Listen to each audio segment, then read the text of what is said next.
successful team. Very true. So guys, we are going to be hopping into pick and ban for game 1. And this time, Jin Air will be starting on the blue side.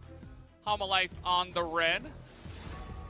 And Key no longer gets to play Tahm Kench. And this is a champion I have underlined on my stat sheet here. I always like to note down the KDAs and really put them out there. About week 3, when it's more than just a couple of series played, Key has only won on Tahm Kench. That's the only champion Hanwha Life have had a successful win on. Was 4 games of Tahm Kench. He's 4-2, so it's not like it's a 100% win rate, but I like the fact that Jin Air just keeping it simple and saying, look, we're not winning a lot of games. Let's not have Hanwha Life getting their good luck charms. They're not winning recently either, so maybe we can drag them down to our level. So far, the Olaf ripped away from the opponent, the Tahm Kench as well. Meanwhile, Hanwha Life just trying to keep it tier list with their bans. Yeah, especially when you're on the red side, you just want to deny as much of that as possible, and a Thresh ban comes out, so a lot of focus on Key in this one. It's his second most played outside of Tahm Kench and Thresh. He's only played 1 game of Braum, so unless he plays Braum again, we're going to be seeing something new out of Key at least. And while I understand the start of this, which is let's attack the guy who hasn't played a lot of champions, let's attack the 100% win rate Tahm Kench, when you go this far in, you need to return to the original table setting of, wait, this guy's played a whole lot of games with Songyun. These guys played a lot of games in the LCK. He's been around for a long time and was famous outside the LCK on ESC Ever. Went on to become BBQ All Overs, but ESC Ever when they went over and won at IEM Cologne. He was the support in that particular lane, so Lock and Key, the duo lane, is no more, but Key has a lot of experience, and we know he has champions beyond the first 2. One day the Bard. One day we will see. One day. Sometime soon, hopefully. I mean, if there's a matchup to do it, this would be it, right? Up against a struggling bot lane in Root and Kellen, but we'll have to wait and see what exactly he wants to pick with a couple of target bans. Urgot still really up towards the top in terms of win rate for a very often played champion at 64%. Pretty gross. We might even have that ultra exciting top of the line Urgot versus Sion matchup if it does get locked in. This is definitely one of those drafts that's just been very obvious because Urgot is locked in after the Akali. That means Sion has to come out for Jin Air. That's the right way to go, and it's also Linderung's most played champion. It's also his only victory champion. It's also 1-5. So unfortunately, the longer you talk about Jin Air, the more likely you're going to end up at a negative because the positives are quite surface level. It's unavoidable when you're playing up against a team that is still looking for their first win. At least they've won one game. Yes, they've won a game. One game against Gen G. The rest of them have been 0-2s. So looking to start with another win and then maybe 2 in a row. That would be nice to see, but they're going to be going up against Bono's Lee Sin. Returns to the Rift tonight. He looked good on that the first time. Feels like we have 3 Lee Sin players, and that's it. Clid, Bono, and also 1 more on top of that. Peanut that was escaping me for a moment. So we have 3 Lee Sin players and no one else really moving over to it. So Bono gonna get some coverage bans as well. Could see Jin Air just putting Malrong on something like the Nocturne. He has defaulted to Xin Zhao duty for the majority of the time. People will take level 6 junglers into Lee Sin quite reliably. If he wants to go for, okay, I win skirmishes, you could ban Jax away. It's a Malrong favorite, and Olaf is already banned for other strong skirmishing junglers. He'll go for a pretty similar poison in the Camille, so just trying to find a way to ensure he has 2v2, 3v3 advantage over the enemy jungler. Doesn't seem like people are happy enough to ban out the Jax just yet. Maybe if it finds more and more success as we go along. Songyun laughing at the 280 carry bans, and then he just locks in Vlad. And that was the way you go, right? They ban away Ezreal Ashe. They're the sort of compositional answers to something like the Kai Sun. That was Songyun's way. You like to go the Vladimir in situations like this, so that will be his fallback pick. Also a very famous pick for Tempt, but with Lissandra and Urgot already locked in, very unlikely that it will be anything other than bot lane Vladimir. Jin Air need to find a jungler, and it might be one that really only Canyon has been playing reliably this season. It's going to be the Kha'Zix who can find the drop on Lee Sin. This is all about the first Q, I think, in this matchup. Whoever hits it first can usually, from there, thread forward some lethal damage. So squishier in the jungle because they do have the Scion as a front line. And how about some beef to round out the comp here? Very standard stuff from the side of Jin Air, but it might just draw the new age Papa's least favorite 2v2 lane in Vladimir Shen. Yeah, and I wanted to mention the Alistair too. It's 2-9 right now. He's a sad cow for now. Still looking for some more wins, and unfortunately might meet some more losses tonight. We'll have to wait and see if Kellen can round that out. It will be his first time in this split playing the Alistair. And let me present you just the worst Siege comp in the history of Siege. They have no range. Vladimir and Lissandra battling out there in terms of auto range. Urgot, I guess, also similar. They're only about dive. This is very much 1-3-1 with Shen ult to combo and Lee Sin flying in. Or, we got 10,000 gold lead, let's press R buttons on people and dive. That's all they have here. So not a balanced team comp here. Very much only about team fight. Meanwhile, Jin Air can do a lot of stuff on their side. They have team fight as well. The Akali doesn't have anyone to dive, and Akali's kind of the big losers. Damn, was that a late swap? That was 21 seconds. I mean, they did it right at the last second, literally. It leads to a difficult lane for Akali over time, but probably going to try to farm it out. Team fights are what you want to avoid, and remember, the team fights aren't necessarily going to be time spot specific because it's a very weak 2v2 lane to get to a comp that only team fights, and that's where, to me, it kind of feels like the payoff for quite an expensive buy-in is actually lower than I would expect for something that is Vladimir Shen that doesn't really do much in the 2v2. However, there's no sustain for the Kai'Sa, and finding a way to find lifesteal outside of maybe a Legends bloodline, not going to be trivial for the Kai'Sa. Excited to get into this one, see if Jin Air can actually fight back up against Hanwha Life, who have also been struggling. So it would be the moment for Hanwha Life to try to turn it around and say, yeah, we were playing strong teams, but this time around, we'll show you where our true power is at. Excited for another Bono game on Lee Sin as well. Will be a second of the split. Looks like we're ready to jump into game number 1, guys, so hold on to your seats. Jin Air versus Hanwha Life is coming at you right now. Get comfortable seats, too, because could be a long one. Move it to the bed if you can. That might be better.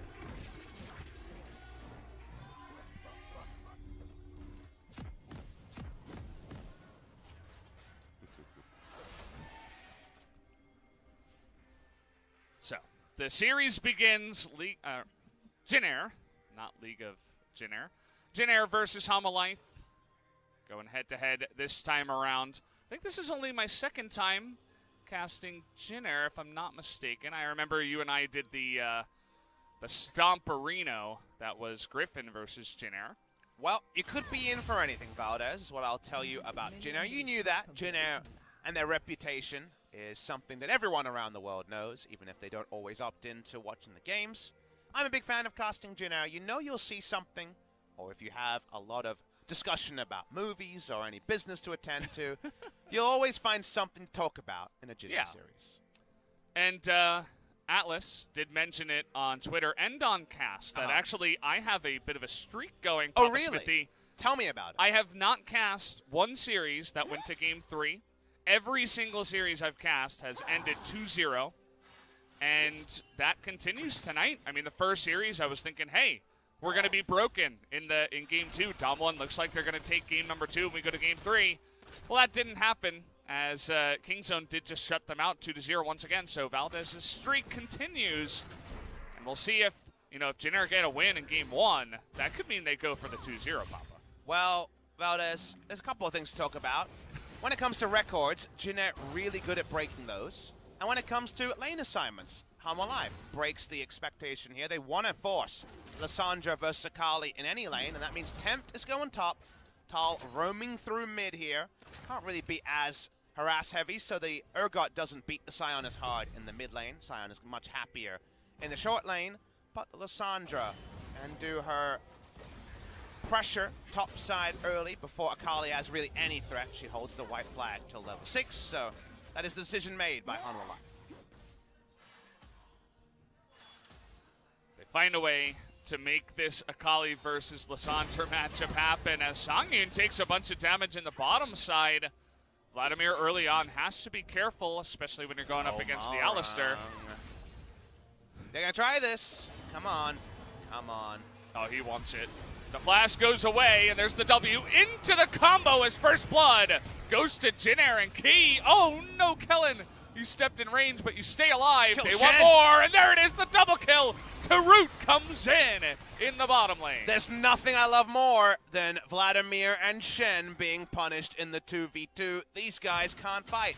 In the early game, well diagnosed by Jinair, and look at this. 2 kills to the good for Jinair GreenWings. Really nice read. I mean, Malrong on the bottom side of the map after going red into the enemy jungle makes it happen. I wasn't aware if Sungyun showed E. He obviously had shown E. That's why they go for this dive. It was either that or he just used his pull, right? And they had a long cooldown on it. They knew he had E, so the turret dive was always going to be reliable.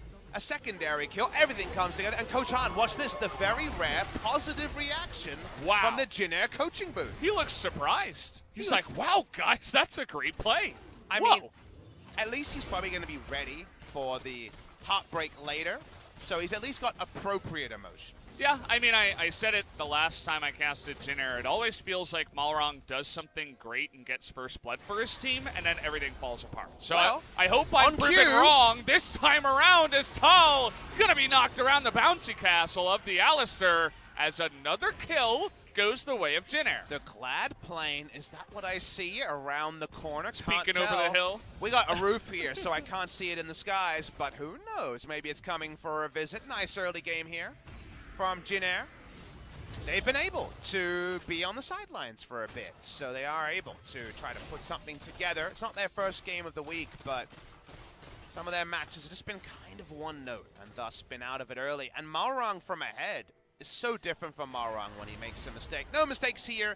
He dives in. Tal has flash, but really no time to use it. And because Kellen didn't need to use his summoner early, he's ready to flash in, and suddenly it's 3 kills to the good. That streak of yours, Valdez. Yeah, I know. I said it before. What if it extended with a 2-0 Jinair victory? That's what I was saying. I mean, it could definitely happen. After this early game, things are looking up and up. As Malrong getting in here, as they see him on the ward. Q comes in, and in goes Bono, interestingly enough. He's going to have to get to safety, but Root already... Oh, nice dodge on the stun there, on the taunt, rather, as Key is going really deep, 1v3.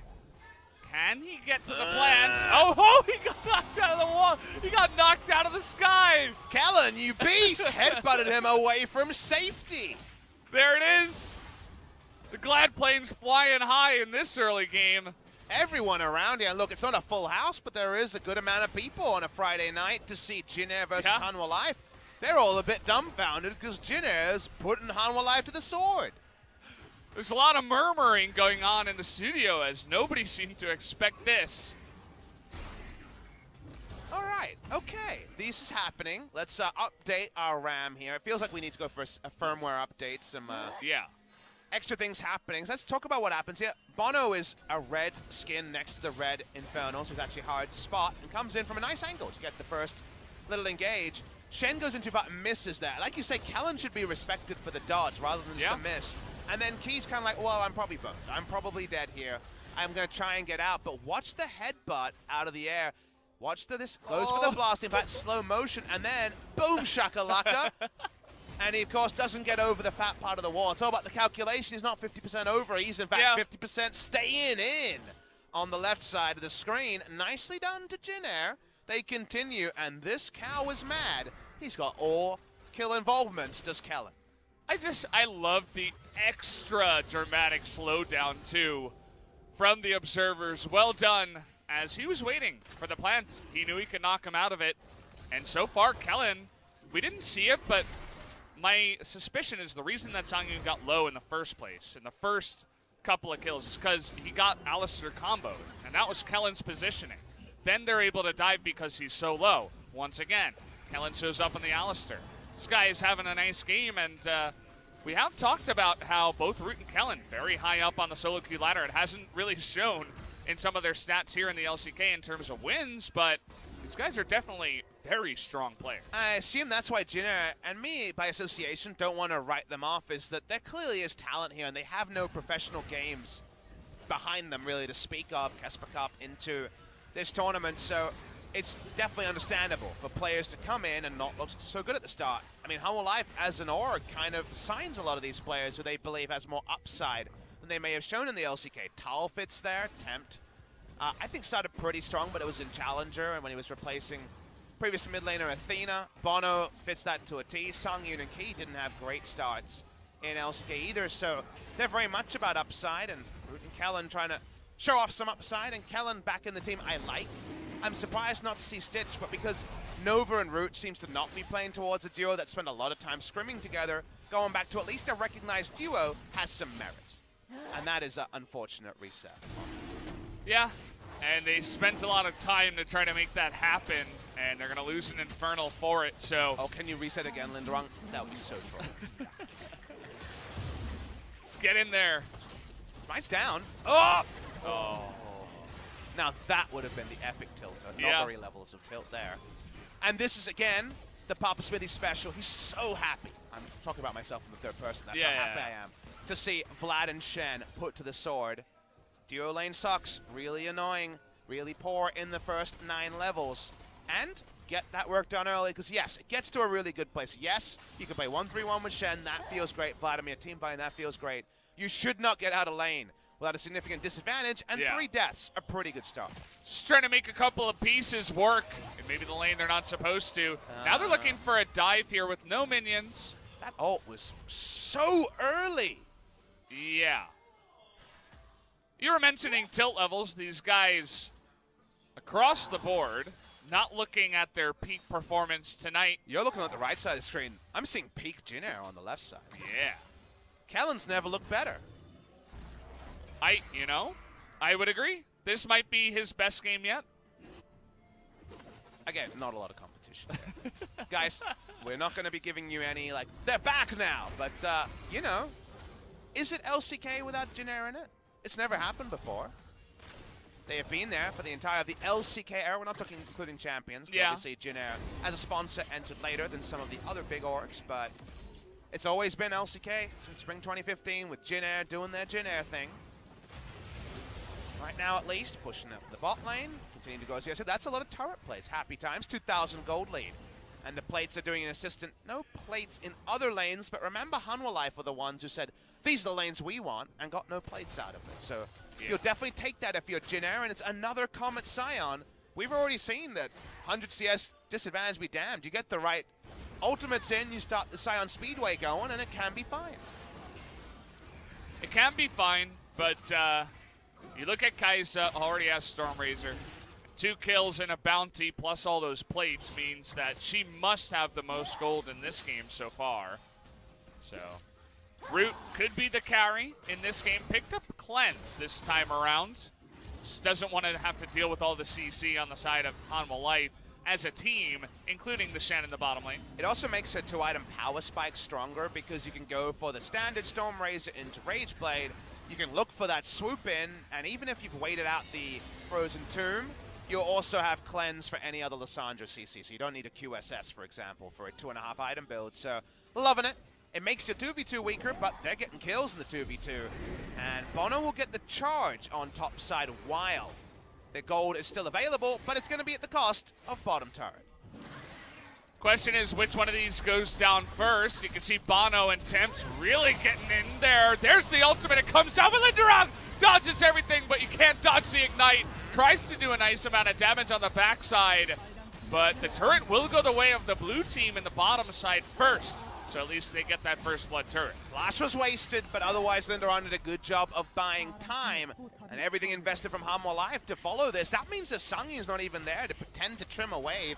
Not going to do too much against the trio he's against, but let's see how much turret damage comes in, because they know Vladimir is at least 5-6 seconds away. They're going to get it. Yep, they're going for it, and honestly, Vlad still quite slow, is not going to get there on time, and just so much gold in the pockets of the Kai'Sa right now at 12.5 minutes. She picks up another turret, all the CS, and all the plates in the bottom side. It's just She's having fun right now. Let's watch the replay here and watch Linderong try to problem solve what ends up being 4 members in the top side. No counterplay to the flash ult as Shen came in. Don't know about the flash here, even with Sion coming in. Maybe you cheese a key kill if Sion is there and you're not quite so low, but Ignite is up. It takes a couple of extra tools, so at the end of the day, you absorb resources, you absorb time, you go back to the top side as the Akali, and the Kais has got 100 AD already, so already has transformation. On the first item here, she's going to be battle ready nice and early. Let's have one bit of pause. It's Jin Air. Jin Air are a team with only a game win, and what you've gotten is a very long bot lane, which is actually very hard to translate into immediate objectives. When you take an inner turret, it can just really be the gold of the inner turret, not actually use the minion wave pushing there. So actually, sort of area where they might lose a wave of farm if they don't play out the game state well. Let's see if they can be proactive around the Sion and Alistair while the waves push in. Second Infernal coming onto the map here. Jin Air would love to steal this one away, trying to go in on Bono. And Malrong used his smite there. He's going to get a second one back in just a moment. Jin Air only win games when the enemy nexus explodes. That's not just a very obvious point. It's the sign that this team deserves the most doubt when it comes to results. This is not an unassailable lead. In fact, it's 1,000 gold largely being worn by the Kai'Sa and with some other members a bit behind, while everything was stacked on the Kai'Sa. So I'm alive. We know the Vladimir only gets relevant from 9. Teamfight relevant a little bit later. Level 9 is hit. He's picking up CS, and the game is far from won by the Jin Air GreenWings. Yeah, nobody get excited, that's for sure. We all know what happens when that happens, even if you're watching a Jin Air series, as total control at the bottom side river does go the way of Hanwha Life for now. You do have TP on Linderong. They could try to collapse here. As in comes Grace, gonna grab position. TP's coming in, but Sion's still not that tanky. Actually uses his ult to get away from position, and now Kellen in a bit of trouble. Does get the nice knockup, but he's not tanky enough yet, as he will go down. Looks like Jin Air are gonna have to run away with their tails between their legs and give away that Infernal. So they will trade 1 for 1 as Hanwha Life get a nice win there. Big misplay on the engage. Felt like they didn't know how to play around Grace's flanking position. They were too late. They didn't walk up fast enough so Hanwha Life could start the Drake. And then it was just, you know, a frontliner dying to 4 people. So that's the sort of thing that can happen when your team is low on confidence, when your set pieces haven't been working, and I would imagine in scrims and in pro play. Watch this play and think about how different this would be if that was Sion played by, for example, Sword. If that was even Pawn, who was really pretty good. How about knowing his timings?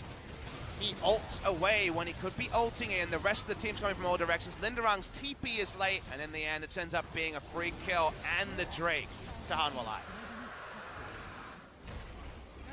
Team miscoordination, as you mentioned, and does look not so good when you look at it, especially in the slow-mo replay, as it was one guy going in, having to flash away, essentially, or use his ult to get away, and then another guy goes in, and it's just really, really messy. So Jin Air, definitely one big team fight to look at, and hopefully learn a lot from when they go back to the drawing board. And you're probably not aware of this, but you were actually very descriptive of Jin Air games in their losses. It's a lot of one guy goes in. It's a lot of not even needing nameplates and not a 5-man decision. It's Malrong with a weird Rift Herald. It's a mistake. It's someone caught in transition. It's very much a new team of players coming together who haven't played together and looking at, you know, really looking like they're outsiders to win any game. And that's the reality Jin Air have to contend with, and what we also have to expect until we see different. Because again, good early game, smart moves, 4 kills to 0. But now, 2 kills back. Now, an Inferno back, and now a 600 gold lead. All that Jin Air has to show for themselves. Sometimes it is easy to, you know, roll one gank and find that option when it's kind of linear. Okay, this lane is pushed up. I can grab a gank here. This looks good. You get it, and then you do that. But then once the team play aspect comes in and you have to play as a team and play macro in the mid game, sometimes Jin Air just appears to fall apart. So we'll see if they can change that as we move along. And again, if this is Sword with Righteous Glory and the Magic Resist first item Spectre Scout and 2-item Kai'Sa at 17 minutes, you're already thinking, damn, Griffin's running away with this one. Because of the nameplates here, are they going to team fight and not actually set up the Killer Instinct for the Kai'Sa? Is there going to be another kind of comedy of errors in some of the setups? Or are they just going to split the map, as they are right now, against Shen, and just lose out before they can combo the good pieces that should represent skirmish and teamfight victories? If you look at the evidence right now, we're kind of waiting for Jin Air to make a mistake, and that's unfortunately, I say unfortunately because I like to see teams with the momentum and the smart moves actually move forward. But right now, Hanwha Life can sit back and just farm on Vladimir and wait for the pin to drop. That's exactly what they're doing. Just throw Lissandra into a side lane, eventually get his TP back, have the rest of them in the mid lane. Songyun is totally safe here. Just farm up. And for now, there are no objectives, just a Cloud Drake coming up in about 2 minutes here. Nobody's going to be rushing down a Baron, so the game will extend. Would it look so much better if Jin Air, as you're mentioning, their item timings and a second Infernal, maybe even a couple of kills off the early lead that they got, and they deny Hanwha Life even trying to, you know, go into that Infernal Drake. Again, a different game. The Vision's put up Control Ward. Sion's sitting in it, waiting to either cue someone as they walk up and the Killer Instinct to come in with 2-item Kai'Sa. Instead, Kai'Sa's trimming waves against Vlad, who's getting all the minions. So Vlad's getting a free laning phase, which he shouldn't have. He ain't got no turrets in the bot. They were all both taken ages ago, but that doesn't matter. Now it's a long lane, and like we mentioned, Jin Air has probably lost CS because of the long lane and bot, because they haven't been able to actually force people to fight elsewhere or push in the minion wave and make roams happen with the Sion. And again, this is what happens when it's a team short of confidence, short of victories. Scenarios like this where you're not getting any advantages and Hanwha Life's getting back into the game. Definitely don't like to see a lot of great mechanical and just smart plays happen in the early game just to have the team kind of fall apart after a couple of lost plays in transition. So we'll see if Jin Air can turn things around. They do have still the Fed Kai'Sa with red buff right now. Maybe they can make another fight happen over the Cloud Drake, and this time for real. We'll see if they can, you know, actually get a couple kills. Sion's top side can speedway through, but not that much vision Linderong's here. on a ward right now, so is just going to get engaged upon by the Lissandra. Rest of the team coming in. He has to flash away. Here comes Sion from the river, but you're not going to be able to drift that far as Hanwha Life easily are able to disengage. And that's what happens when you drift when you don't have river control, is that more often than not it'll come up short and becomes more about Linderong using ult than being out of the fight. Here's engage. Okay, they are going to get the Shen in the front line. A nice amount of burst damage, but now Malrong has to hop away. Grace still in the front line. Will miss his stun, but the rest of Hanwha Life will have to go away, so at least a team fight win here for Jin Air. They'll get the Drake. Like you say, they win the pressure war. They have Sion in the front line, but no Kai'Sa ability to push damage onto members as, okay, this is happening. Why is Linderong here? I mean, he doesn't have his flash. He doesn't have vision in the enemy jungle. Nope. He's going to be trying to take out Tempt, and he does have a nice amount of speed boost, but Tempt hanging around is going to eventually get the kill with Tal, as an unfortunate mistake will be the trade for the Cloud Drake. Just so far up in that long lane, and isn't it, it's not the prophet I wanted to be, but this long lane is working against Jin Air. They got the 2 turrets, but they just haven't worked out their lane assignments, and they get caught halfway down with their hand in the cookie jar. Yeah. And we all know that Jin Air, as a team, just struggling across the board. Again, they've only taken 1 game win so far, and there is a reason why. That's part of the fun with League of Legends, that it's actually a complex game as a team, to the point where it's obvious when better teams are playing up against worse teams. But, I mean, at the same time, Hanwha Life, they, from the hype of the beginning of LCK, everybody was getting excited that they looked better than they actually appeared on paper. But to come in here against Jin Air and, I would have to say, kind of play down to their level, also doesn't look fantastic for their team in this game, at least. Whatever the result of game number 1, I want to see agency in the bot side and actual proactivity rather than just, well, the enemy messed up more than we did. And that's the reason that we had the result we did. Right now, Hanwha Life just kind of taking a free ride through the early game that should have been so thorny for them. For them to be only 100 gold down is actually a victory for Vladimir Shen, so it lets you know that things are going way better than expected. Grace is very tanky, but Bono's here. Nice timing there on the ult. Gets out of the ult from the Lissandra. Malrung speeding his way top lane. That Urgot's got exhaust. Good luck with that one. I would assume the Kha'Zix has Moby Boots as he's sprinting to the top side. Does have a Cloud Drake too. Confirmed. Moby Boots in there. Not so much of it recently, but of course the R-Evolve days were full of, I should say, the Boots mobility. Still is R-Evolve now, even though the ability is very different to when it had the perma stealth through brushes that was definitely very annoying. Top side, Tiles a level up and a tanky boy on the Urgot. No magic resist in the build, but happy enough with the lane assignment. Jinair poke around the Baron. Baron damage pretty good, Kai'Sa and Kha'Zix, but no tankiness between the two, and they kind of need Sion there to make something happen. But Sion split pushing, and Hanwha Life get a lot of time to wait on this because it's a long lane and no threat onto a structure for a while. Hanwha Life continued to twiddle their thumbs, and now they're just leaving Sangin kind of alone in the mid lane, which turns out to be fine as Vlad is getting some items. He's level 12 here, feeling pretty good. Shen and Lee Sin can return, but a couple of recalls, and Jinner actually will come in. Will be pushed away by the Hemoplague as Sangin says, get the hell away from my turret. Purely disengaged use of the ultimate there. No one lying in wait for the dive. Only good news for Jinair is that, for Hanwha Life, sorry, is that Jinair are parking Grace bot lane. After we saw Lindaron taken down, it's Grace getting those extra minion waves, pushing in the minions. You're fine with that because Sion, yes, will get a bit more tanky, but you want to keep Akali as anemic as possible and not allow her to get those extra CS on the bottom side of the map with there being no turrets there from Hanwha Life. So right now, that assignment fits. Hanwha Life just fine.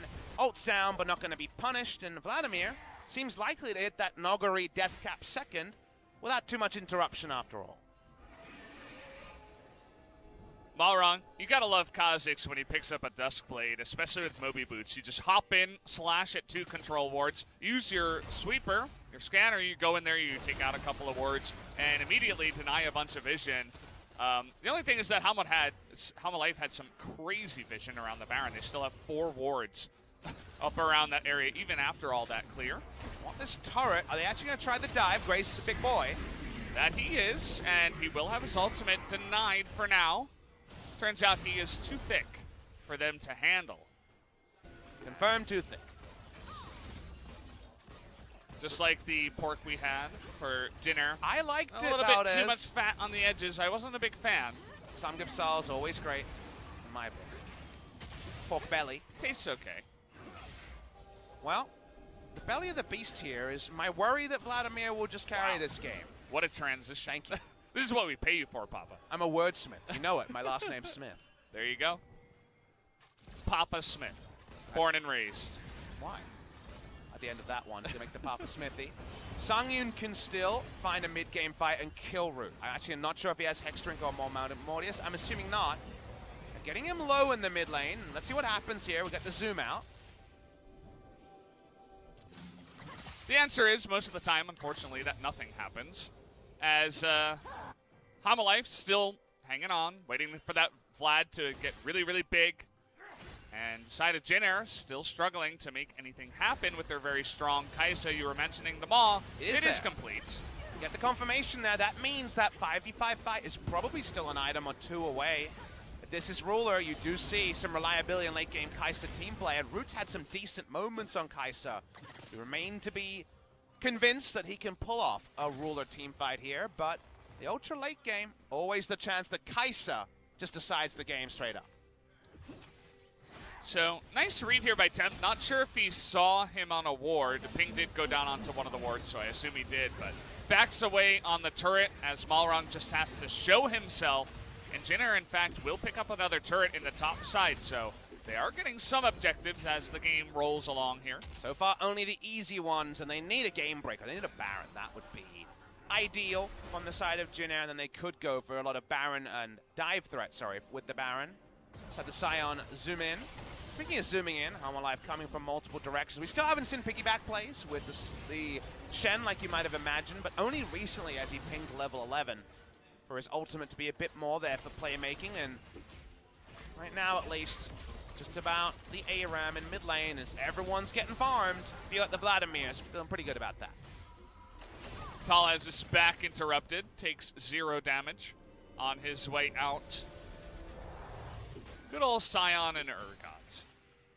Just unbelievably tanky. What did Jinair have? An amazing triangle, Valdez, of vision around back. Hanwha Life are on backs. This should be a free mid lane turret, and maybe even more. They walk up. Okay, this time maybe for real. They want to get on top of Kellen here in the backside, but Bono gets low. He's going to try to win the fight against Malrang, who does go golden on the backside. Here comes Linderong. But you can see that key getting low as well. Root into the backside, takes out 2. Somehow, someway, he's so fed, but he is going to make it happen. Tempt somehow as well gets the kill and gets the bounty, and now it looks like Tal and Bono are trying to get in the backside. The flash comes in, and he does go down.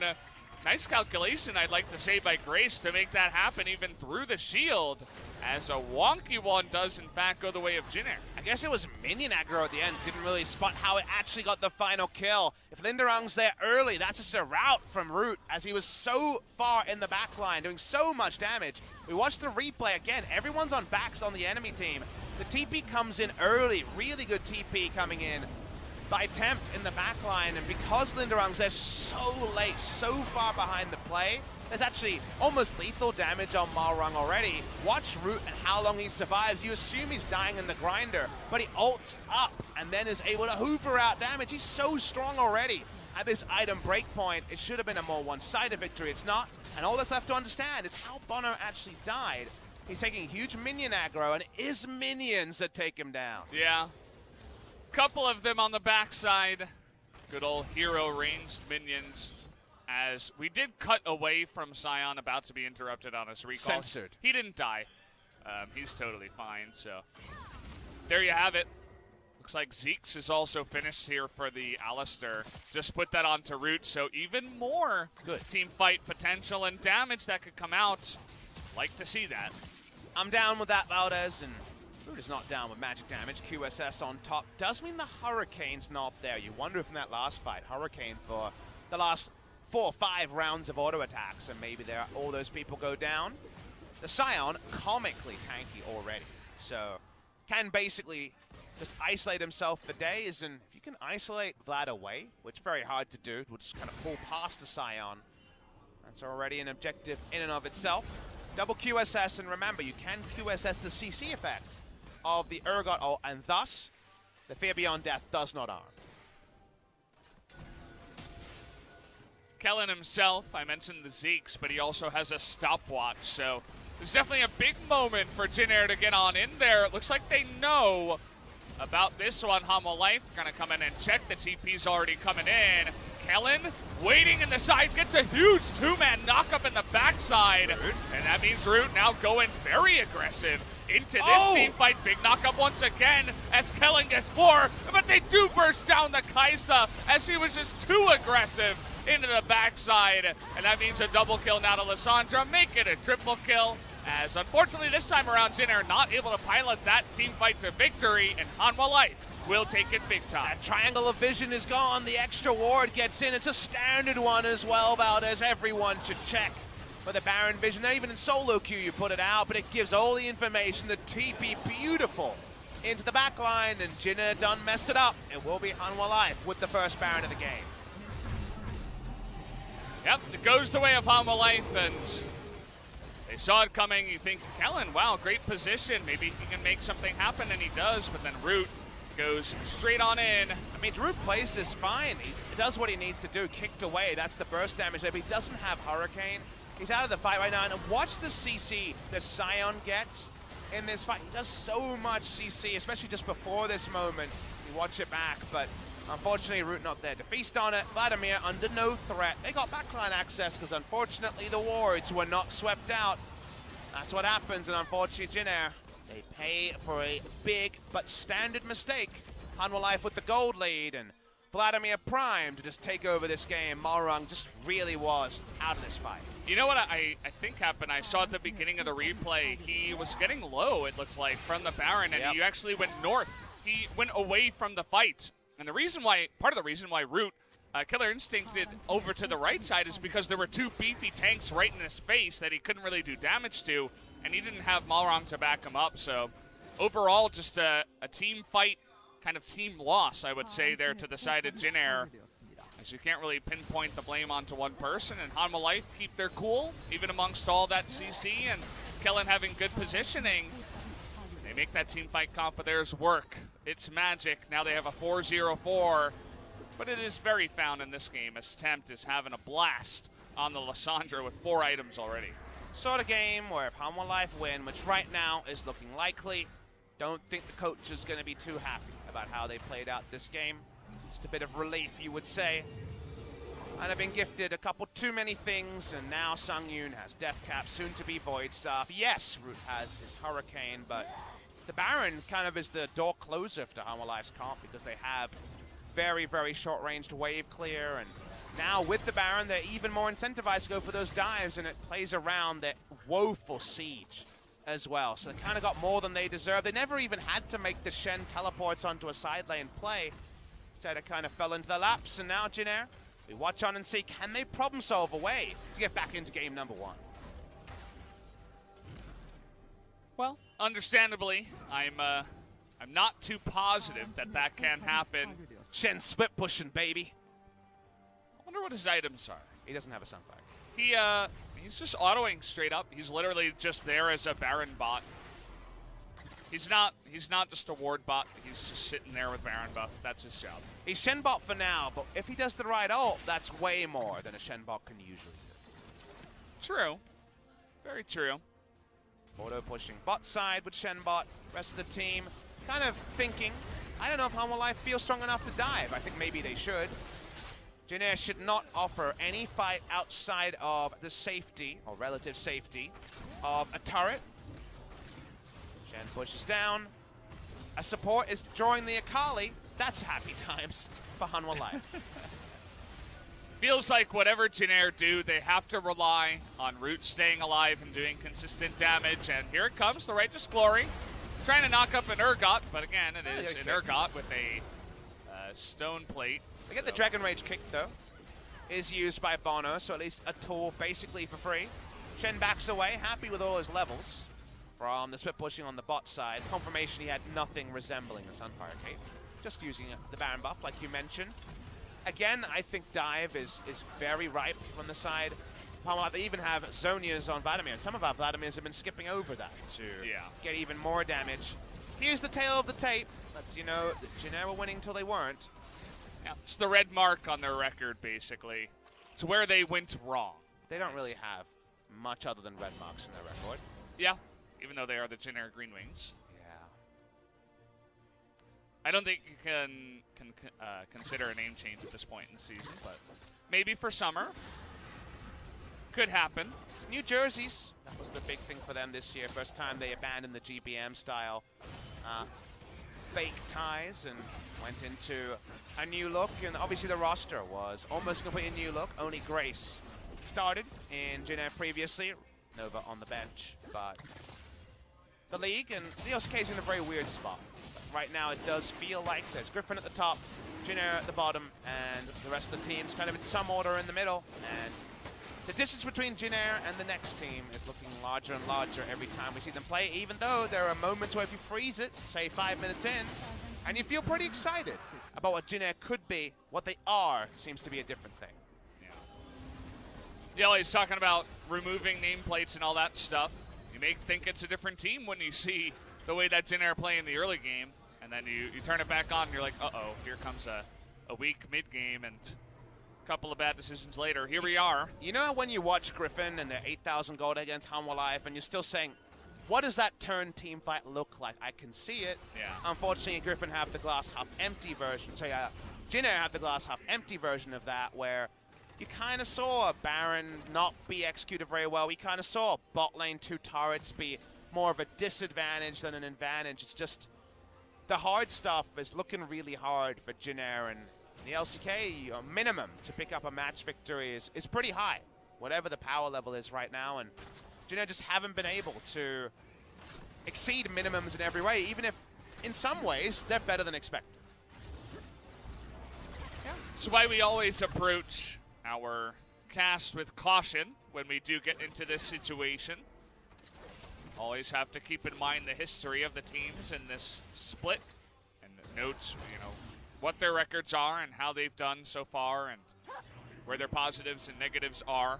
Now all they can really do is all in. They have an initiation comp here, and there's the TP. It's right on top of Root. Yep, right there in the front means he has to back away, and that does mean that Alistair in a lot of trouble in the front line, essentially alone, but in goes Linderong into the back line, and here comes Root, finally has that moment. And he's doing damage in the backside. There's a nice taunt from the side of Hanwha Life for Root. He's still alive, doing damage. They finally take him away, but Linderong is still alive. Can he be the savior?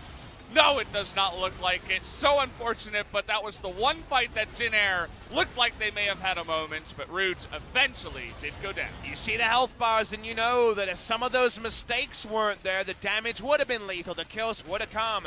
And that's what a one-team fight looks like. It's not to be in game number one. The TPs confirm it. We will see the game end here. Hard to see the noble Alistair and Kazik stopping the game. They'll give it their best shot. That's about all they got.